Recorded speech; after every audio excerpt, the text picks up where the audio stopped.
Good evening, সকলকে শুভ সন্ধ্যা। So after long gap এরকম video বানাতে পারছি।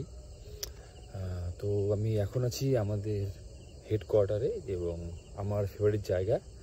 তো সেই জায়গাটা আমি তোমাদের দেখাবো।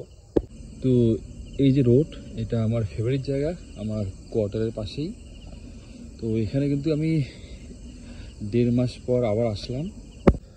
তো তোমরা সকলে জানো যে এই 1.5 মাস দুর্গাপুজো, কালী পুজো, এই যে ফেস্টিভ সিজন, তার জন্য প্রচুর ডিউটির চাপ ছিল। তো সেই জন্য আর সেভাবে আমি যে সন্ধ্যাবেলা রান করি বা ব্যায়াম করি সেভাবে করা হয়নি এবং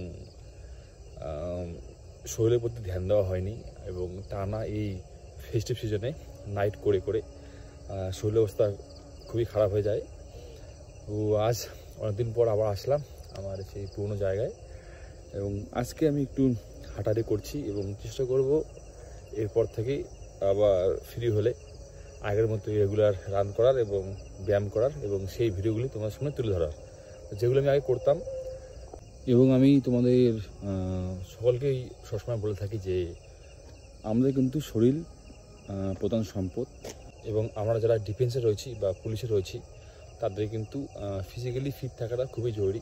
যদিও সম্ভব হয় না, কারণ টানা ডিউটি করার পর, নাইট করার পর খাবার ঠিক নেই, ঘুমানোর ঠিক নেই, এসব করে শরীরের প্রতি ধ্যান দেওয়া একদমই হয় না। তো আমি চেষ্টা করি আমার বেস্ট দিয়ে আমার ফিটনেস ধরে রাখার বা ফিজিক্যালি ফিট থাকার, কারণ ফিজিক্যালি ফিট না থাকলে কিন্তু খুবই সমস্যা হয়। এবং তোমরা যারা এমনি রয়েছে বা যারা অন্য অন্য ক্ষেত্রে কর্মরত বা যারা প্রিপারেশন নিচ্ছ, আমি বলবো সকলকেই কিন্তু ফিজিক্যালি ফিট থাকা দরকার। কারণ ফিজিক্যালি ফিট থাকলে আমরা যে কাজকর্ম তা কিন্তু 100% দিয়ে করতে পারবো। তো সকলে বলবো তোমরা সকলেই কিন্তু ফ্রি রান হোক বা জিম হোক, তোমরা ব্যায়াম করবে বা রেগুলার রান করবে, চেষ্টা করবে। সেল করতে না পারলেও নর্মালি হাঁটাহাঁটি করবে, সকালে উঠবে। এবং যারা সকালে উঠতে পারো না তারা চেষ্টা করবে রাত্রিবেলার দিকে ব্যায়াম করার। এবং আমি বেশিরভাগ ক্ষেত্রে আগে কিন্তু রাতের দিকেই রান প্র্যাকটিস করতাম, কারণ সকাল থেকে আমার সেভাবে ওঠা হতো না। এবং চাকরি পড়ার আগে যেহেতু টিউশন পড়াতাম, তো সকালে সেভাবে টাইম পেতাম না। তো আমি সন্ধ্যার দিকে বা রাত্রিবেলা কিন্তু রানটা করতাম। তো সেটাই অভ্যাস এখনও রয়েছে, আমি এখনও রাতের দিকে রান করি।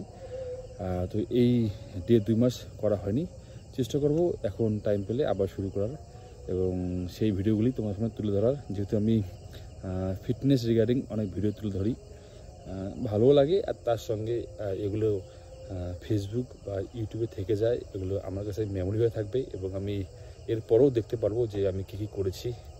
তো চলো, আজকে অনেক গল্প হলো, তোমরা দেখতে থাকো। এরপরে যে ভিডিও দেবো সেখানে সবার সঙ্গে দেখা হবে। তো সকলে বাই, সকল শরীরে খেয়াল রাখবে, টেক কেয়ার।